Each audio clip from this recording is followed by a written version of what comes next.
one of the persons who have been on the team that has been organizing the Business Symposium. As we begin, I must mention that we have an online audience, which I'm also trying to follow closely. So I hope, online audience, you can actually hear me. IT team, you could confirm that the audience online is already, they can listen in as we progress this morning. So before we start, I wanted to recognize on protocol. I wanted to recognize you in your various capacities. Specifically, I wanted to recognize the Executive Director, Cavendish University, Uganda, Mr. David Tabanura, who is already in the house. Then we do have several dignitaries. That is our keynote speaker, Mr. Richard Danilo, most welcome. We do have the panelists already in the house.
operation will magnify efficiency. The second is that automation applied in an efficient operation will magnify inefficiency. So that's why I pause and I ask ourselves, we're thinking about technology, and of course the issues around technology has been that we in Africa have been more on the receiving side of technology. So as a result, is this being applied in efficient systems or inefficient systems? And what does that translate into? They are not my words, they are the words of Bill Gates, who has been the goal behind technology. However, our education system has kept pace with these changes. So it has not kept pace with these changes because of the rapid and the agility in that space. So the result is that we have an education efficiency that leaves our graduates ill-equipped. And I'm sure as we go through the conversations for the day, we'll actually come to attest to that. In my saying, in my language, there's a saying that says, what comes when you're seeing, the problem which comes when you're seeing will take less. So here is the problem, is the animal that has closed in on us. And so we are thinking that as the team today, uniting together in a triple helix setup, we have what to do. We can enhance, we can discuss, we can converse, magnify, look at the pros and the cons around this challenge and ask ourselves what we can do. So these ill-equipped students that we see coming out of the universities, of course, can meet the demands of you people in industry. And furthermore, this digital divide exacerbates this problem because previously it was without technology. Now it is with technology. So on top of the minimal skills, we also have an issue of utilization, adoption of technology. So with this, many of our citizenry in the countries where we come from lack access to these digital tools and lack skills necessary to participate in the digital economies. And you'll actually confirm with me that the organizations where you come from, technology is at the first pace. We don't want to continue to cry, as Africans always do, cry about the spilled milk. What opportunity does this present for us? So despite these challenges that I've talked about in regard to the digital divide, we do believe that there is a tremendous opportunity for us in Africa to leapfrog its development through innovation and digital transformation. And you can ask yourself, you people from the Faculty of Business and Management, why are you at the forefront of running technology? We do believe that the faculty is actually a big pinnacle in industry today, in business today. And so we are saying, let's talk about this animal because we know that it is our connection and our bridge to industry. So as Steve Jobs said, that innovation distinguishes between leaders and followers. We believe that having these conversations often with you people in industry and in government will be the starting point for us to generate solutions that also distinguish ourselves as Cavendish and Nkumba University from who leads and who will follow. And in doing that, we'll create a workforce that is equipped with skills and knowledge necessary to drive the economic growth and development of our continent at large. So for today, during the discussions we're going to be having today, the conversations in the different panel sessions, we will explore the intersection between education and industry. And of course, we are eagerly waiting to hear from you, the experts, from you in industry. We want to hear your insights. What can we do different in order to change the status quo? What can we do different in order to change what has been written before? And as Aristotle said, that what we are repeatedly to do. So excellence is then not an act, but it's a habit. So we hope that we can make these relationships, these conversations habitual. We don't want one-offs, we don't want to be taken by a shock, but we want to make them habitual, and we want industry to get to know what we do.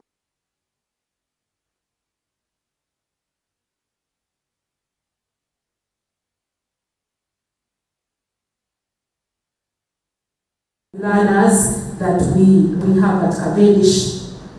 So as I close in on my remarks, I must say that the team here from the committee that has been behind the preparation of the symposiums, the director of postgraduate school at Cavendish University, Professor Ijo, the dean of the faculty of law, Professor Mugarura, and Mr. Wairindi, and of course the Timber, the Nkumba group, led by Professor George Yamkama, Madame Viola Simwe, are all looking forward today to us starting a change.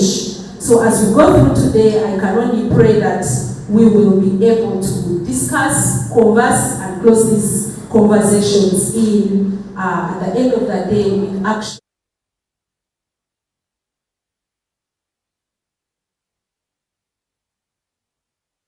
We'll end with the words of Benjamin Franklin, who said that an investment in knowledge pays the best interest. And of course, as the Bible says in Proverbs 27:17, that as iron sharpens iron, so a man sharpens another. So as we sit here, we are not saying we are experts, but we feel that when we converse, we can build acumen in the area and in problem solving.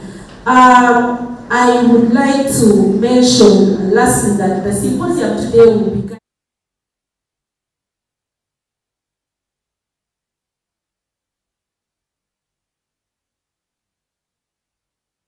Mr. David Mutawanura.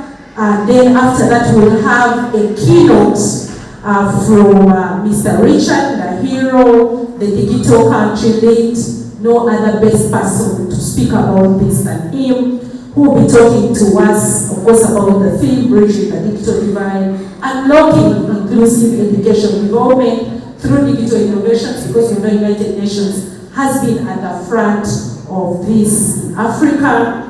Then after that, we will take a break. After that, we'll take a break, we'll have our tea, and remember, as I mentioned, these are going to be continuous conversations. We don't have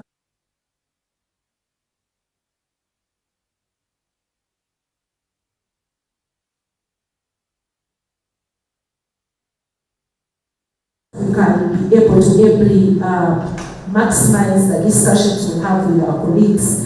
We do have our students here, digitally and physically, and more are coming. So after that, we'll come back to the first panel. And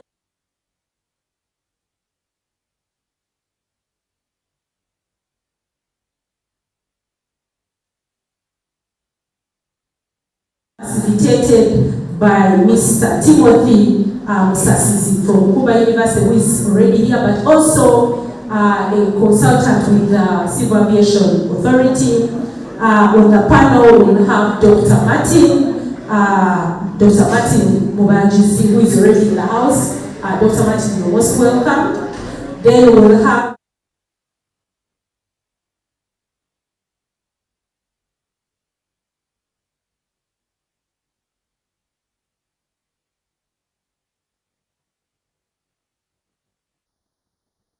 another panel on industrial collaboration and workforce development, which will be moderated by Professor Ijo Alex, who is here, our director for the School of Postgraduate. We'll have Mr. Stephen Mutana from MTN, the General Manager for Strategy and Stakeholders. We'll have Mr. John Brittel, who will also be joining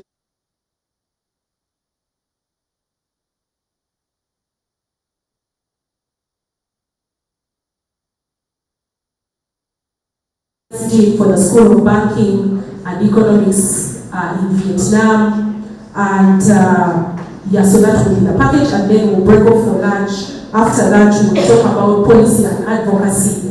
What is a symposium without policy and advocacy? Moderated by Daniel Wairindi. Then we'll have Mr. Angelo Izama, Mr. Joshua Kandwanaho, and Dr. Adamu Charles. So we have a packed program.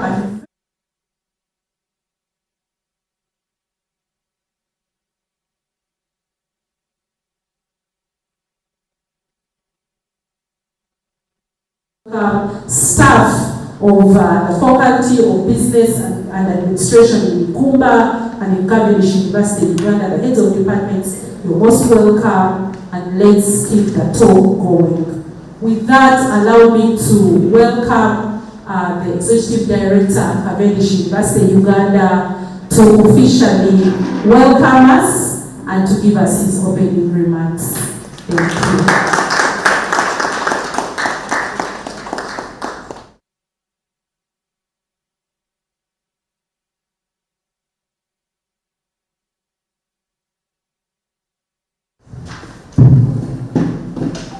Thank you very much, Dr. Faith. We honor the Dean of the Faculty of Business.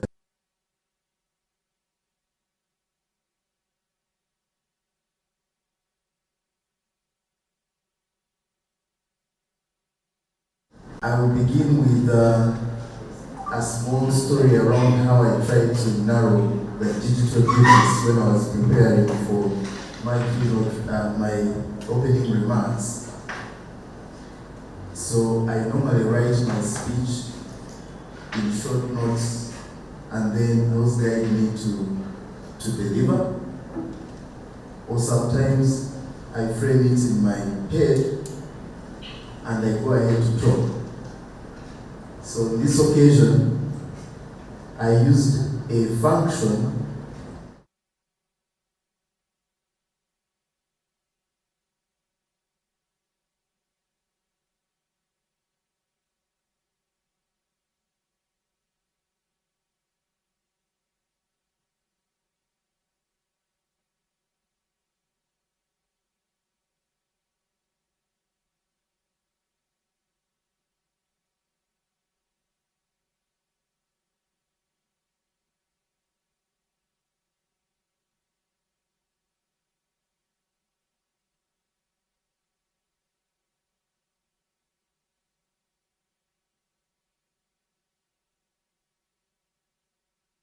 I greet you all and express my gratitude for the privilege of inviting me to give today's opening remarks at this year's Business Symposium that is organized by Cavendish University, Uganda, and Nkumba University.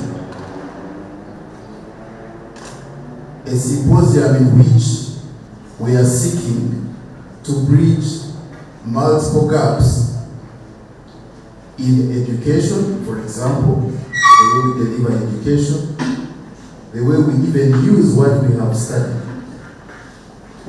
In geography,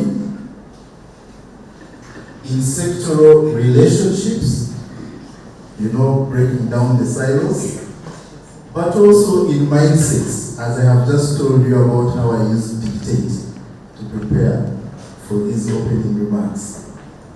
I would like to recognize all of you, our distinguished leaders present here and guests, the deans that are here, the directors that are here of our various academic institutions, the leaders of the various corporate organizations that are here, government and quasi-government institutions, and all of you, our attendees today, including our students who are here and those online. I am mindful of the fact that we are having exams ongoing, so I guess the teams have worked really hard to ensure that we can mobilize our students, even staff, to be very present for this symposium. On which note, I would like to give apologies on behalf of our Vice Chancellor, Dr. Olive Sabiti. I know she has already commenced supporting today's University Council. We have a University Council where I'm expected, so I'll leave after here. And our Deputy Vice Chancellor, Professor Olutai Osunsan, who is also away for the same reason.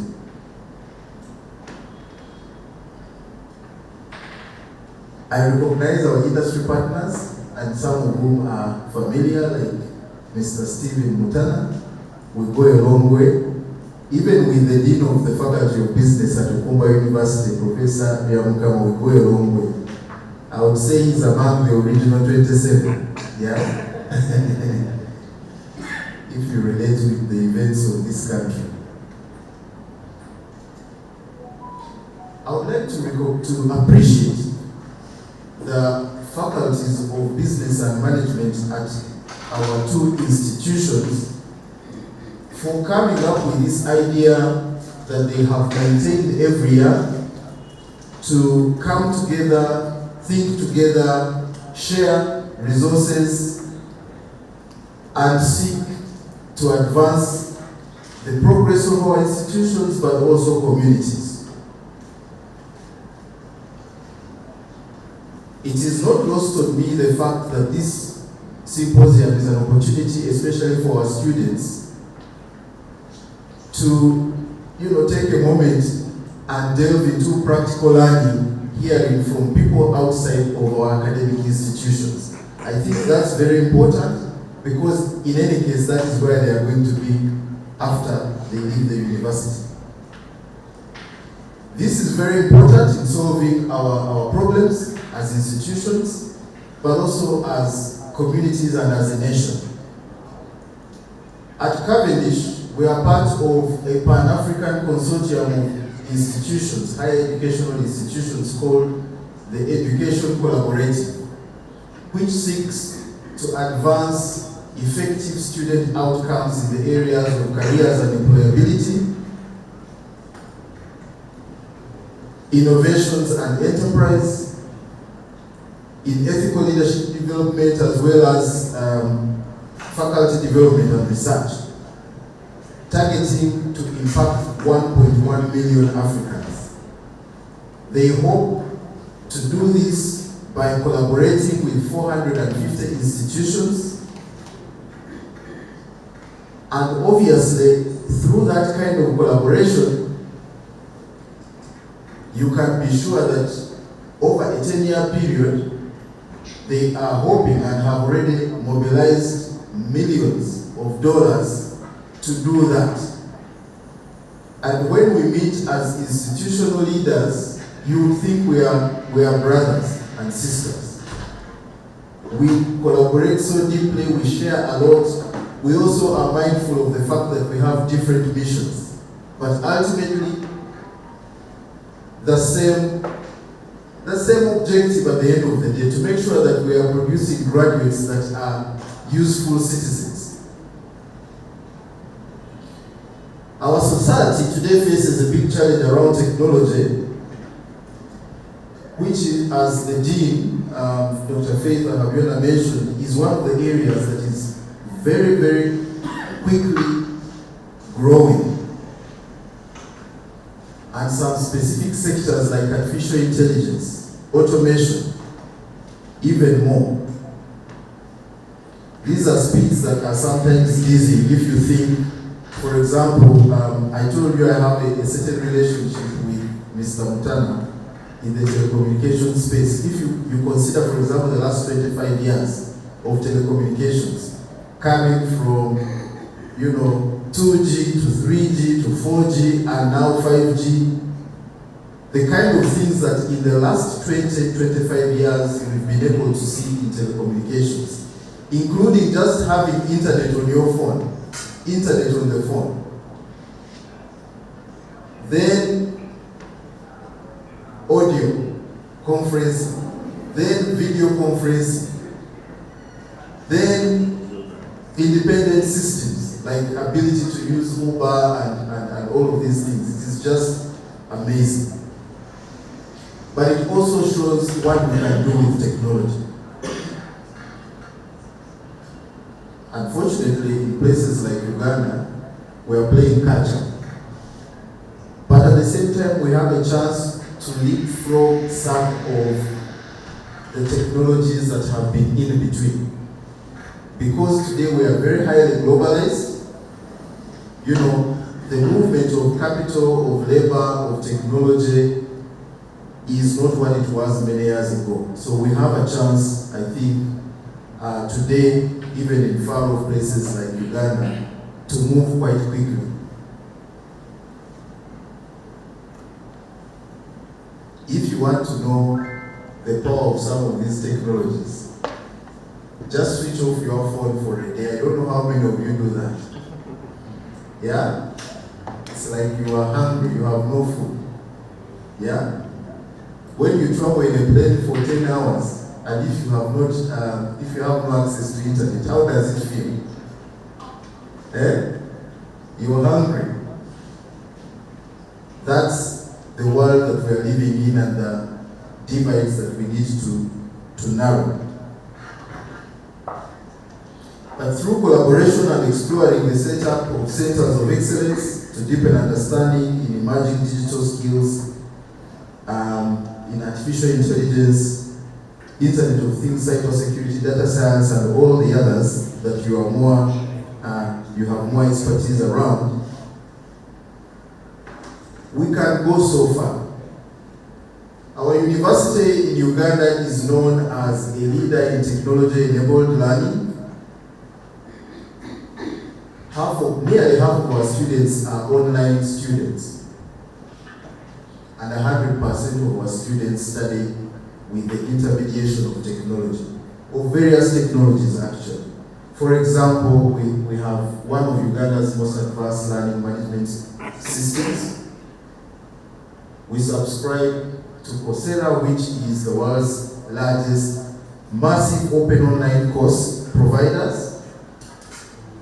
Recently, we signed up with Ripen, which is the world's largest platform provider for work-based learning. I must say we are the first in Africa because we asked them, and we are the first in Africa, the whole of Africa. Imagine. Let me also say that that platform offers an opportunity for employers around the world to bring case studies, life case studies, problems that they have onto the platform for our students to solve. Now, unfortunately, as we are starting in January. Right now we are doing the test piloting. In January, unfortunately, we will be starting with projects in North America and Europe because there's barely any employers in Africa that has yet put any of their live case studies. And I know those of us from industry here, you have problems. A university in a way is also an industry. If you think about the kind of work I do, which is more operational.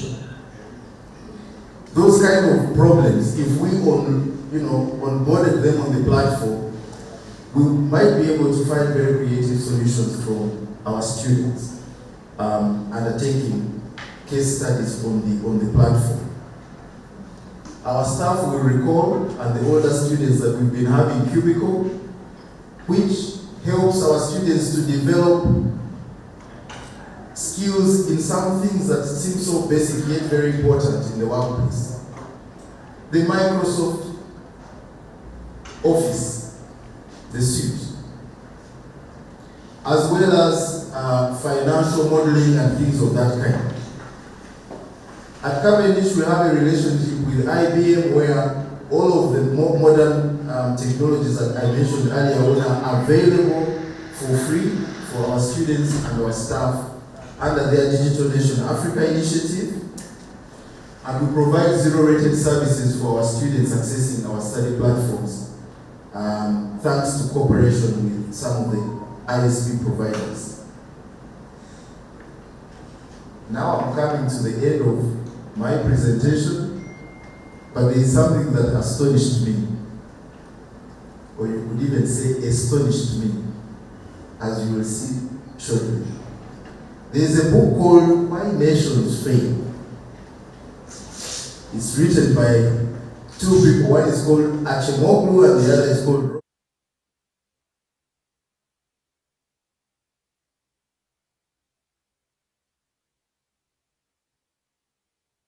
inclusive institutions, meaning systems and structures that promote broad participation, the enforcement of property rights, upholding of the rule of law, and creating incentives for innovation and economic activity are critical in creating prosperity. That's important because I know in this country we're always hearing about prosperity, isn't it? Yeah. Prosperity for all, Bonao Gadawale, PDM, etc., etc. All of there is something called the strategic aim.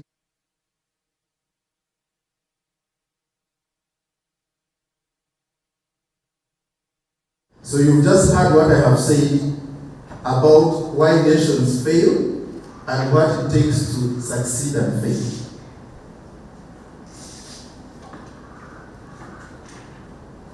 Reading this, I checked two countries, Botswana and Estonia. That's why I said we will be astonished.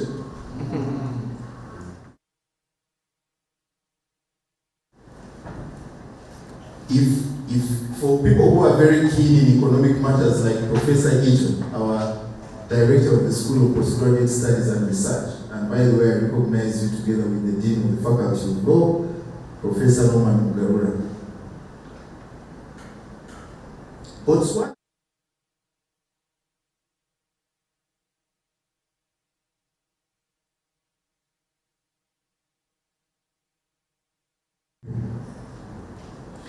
But it is seen as a model, democratic and rich country.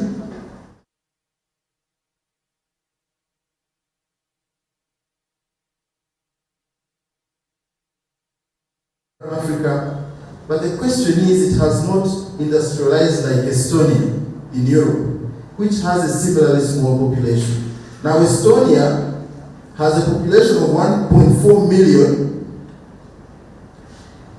It has a GDP of 44 billion, and on a per capita basis, 32,000.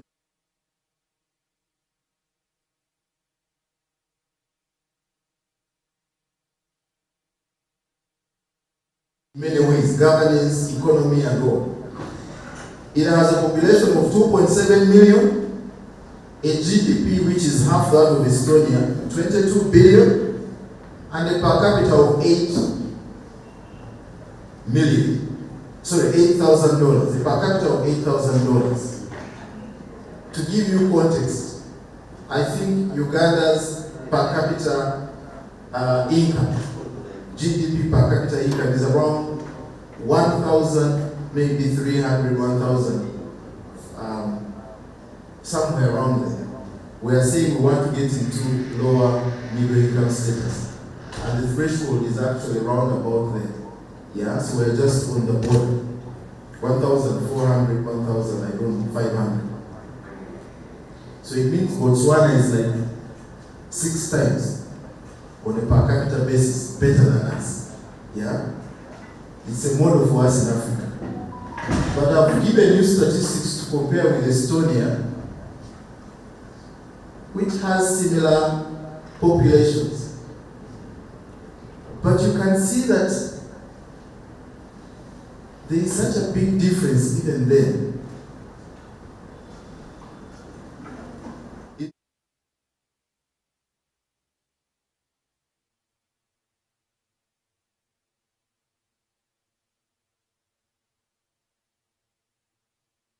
These industrialized nations, what do we think might be the difference? Could it be education? Could it be ICT? I will leave you with a few things that I found as I searched a bit.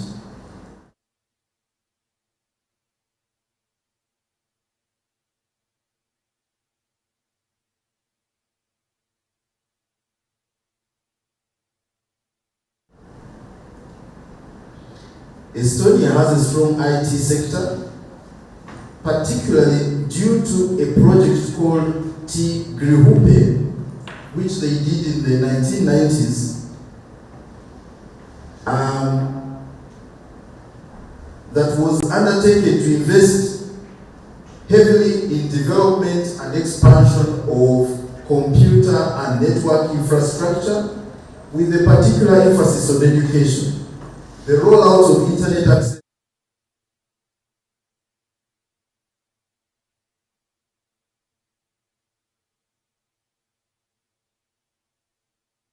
in 2012, 2 more programs of technology education were introduced, including the Project TIGA program to improve technological literacy and digital competence of teachers and students, and IT Academy, which was a cooperation and development program.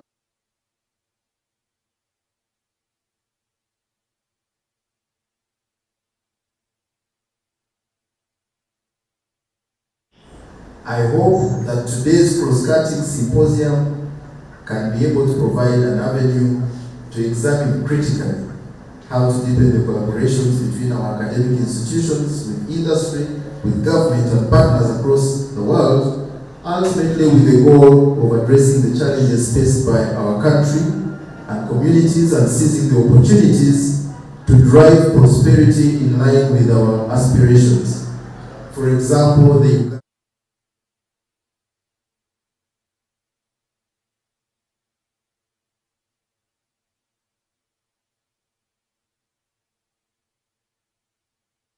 20 about programs such as parish development model.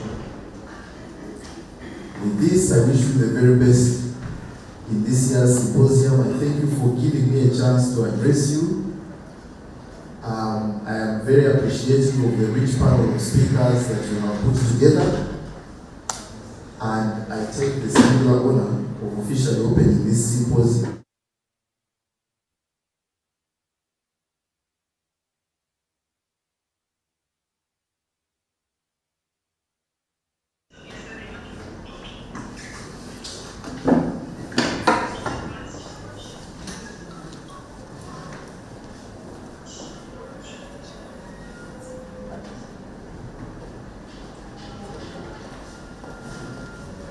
Yeah, so having opened the symposium officially, I now invite our keynote speaker, Mr. Richard Nahiro.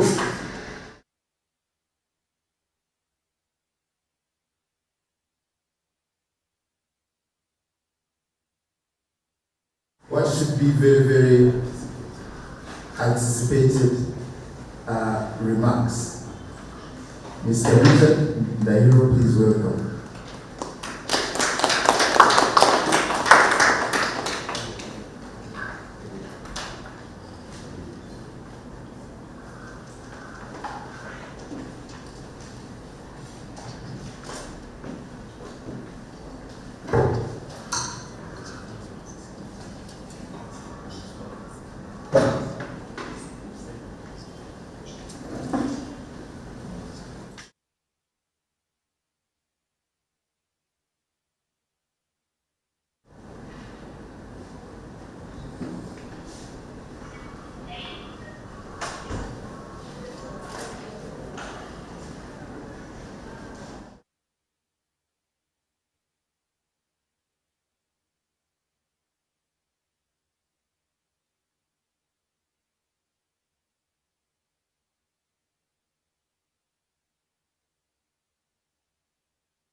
Good morning.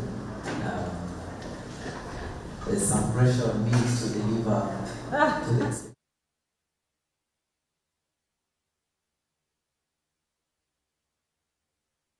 the pleasure to be here. I'd like to thank the faculty, the dean, for inviting me.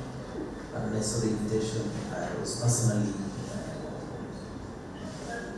very interested because there was some personal connection to this. So during COVID, as we all sat home and thought about, so COVID turned up at a time where I was turning a certain age. I was thinking about what I can do. And one of the topics that came to my mind was this particular topic of the challenge we currently have in learning, the connection of learning and the world out there. And that also has a background because back home I'm regarded as a school dropout because I grew up in a very academic world, and in that world when you don't have a PhD, you are not exhausted. So I was also groomed to become an academic person. I actually did some lecturing, and I dropped out and entered financial services. Then eventually, I'm still in financial services. That's my background, and I will tell you why I'm saying this. I'm an economist. I currently lead a digital economy program. Previously, a lot of my career has been in financial services. Is there any connection there? Some will say yes, some will say no.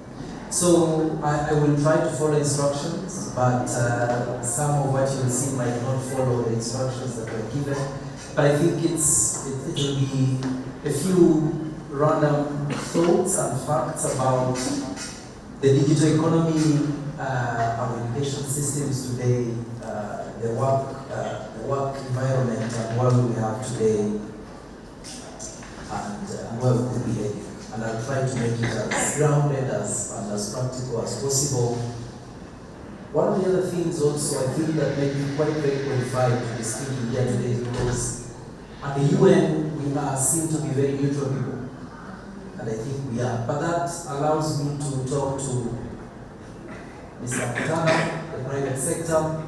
I talk to young innovators. I talk to policymakers. I talk to anybody you could think of that, because they don't see us as competition. So I think I truly understand, for example, what's happening in the market today in Uganda, but also in other jurisdictions where it gets to. So let's I didn't start with a definition, that's how they started the academic work, but just to give some background, when we talk of the digital economy, the foundations are really policy, infrastructure, innovation, and skills. And at UNCDF, we developed what we call a digital economy scorecard. Uganda was scored. So the scorecard looks at how Uganda and other countries score on each of these dimensions or foundations, and then goes on also to score how inclusive this is.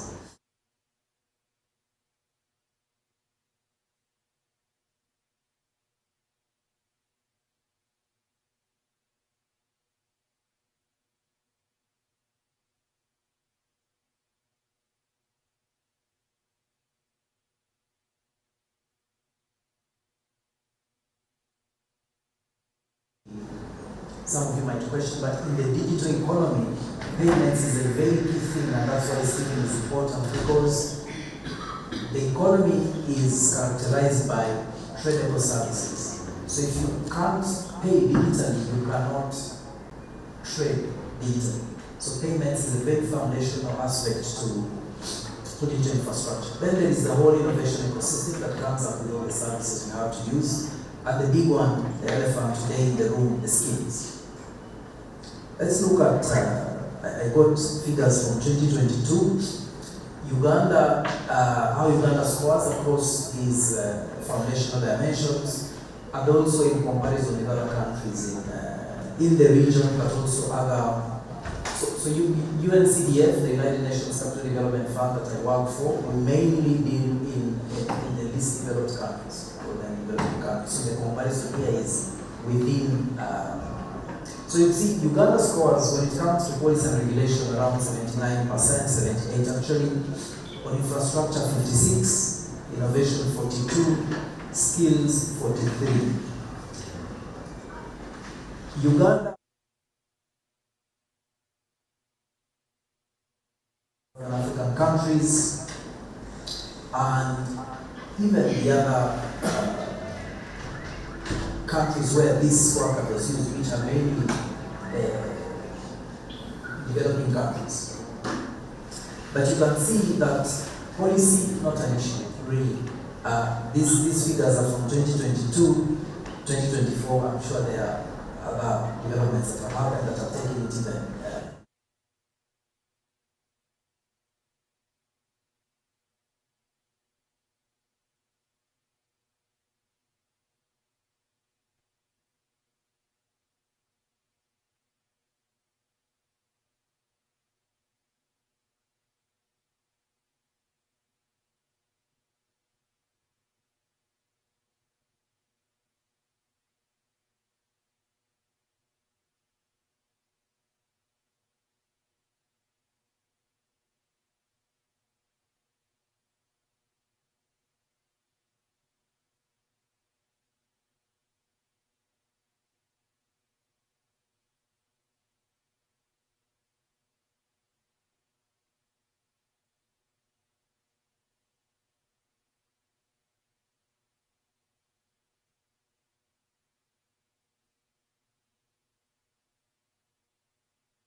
trained adequately, it's the opposite.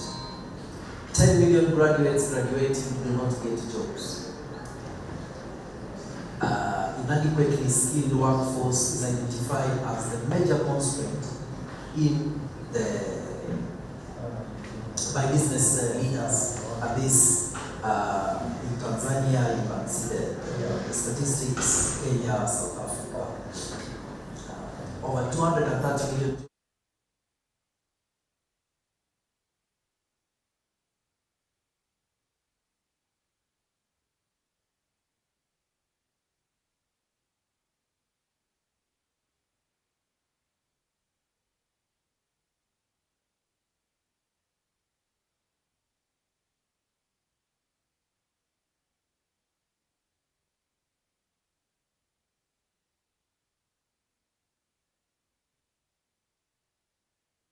Applies to you too, maybe it also applies to you. The question is then, how are they ready to adapt and not be incompetent in their jobs? And this is actually not, it's actually more pronounced.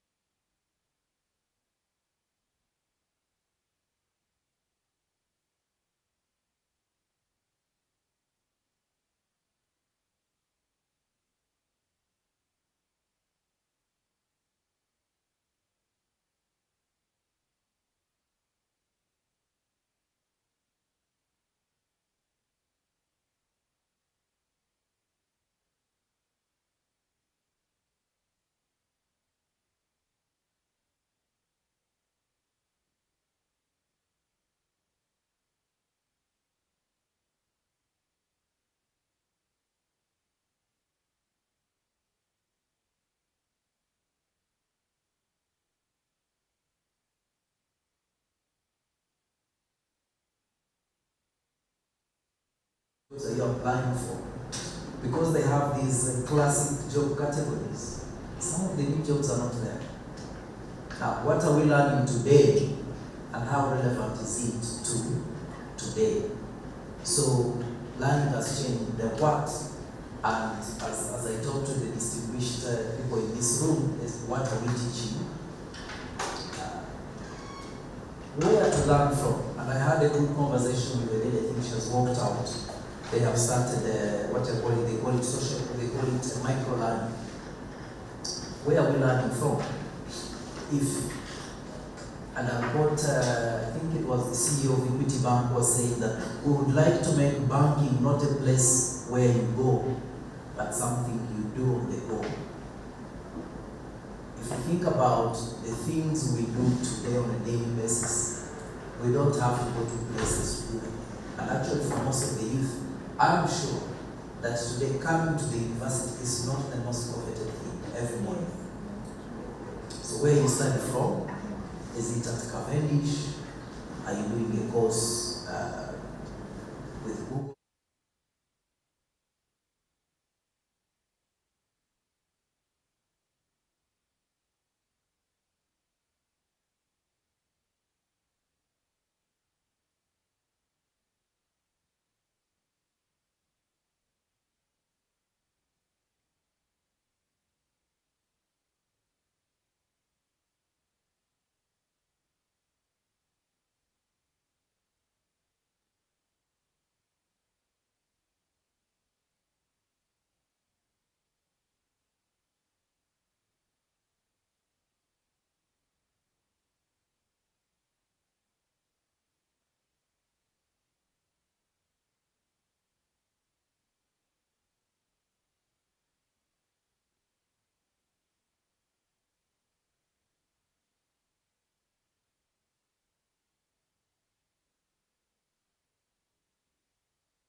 working on a WhatsApp-based micro-learning solution. I'd like to talk a bit about credentials.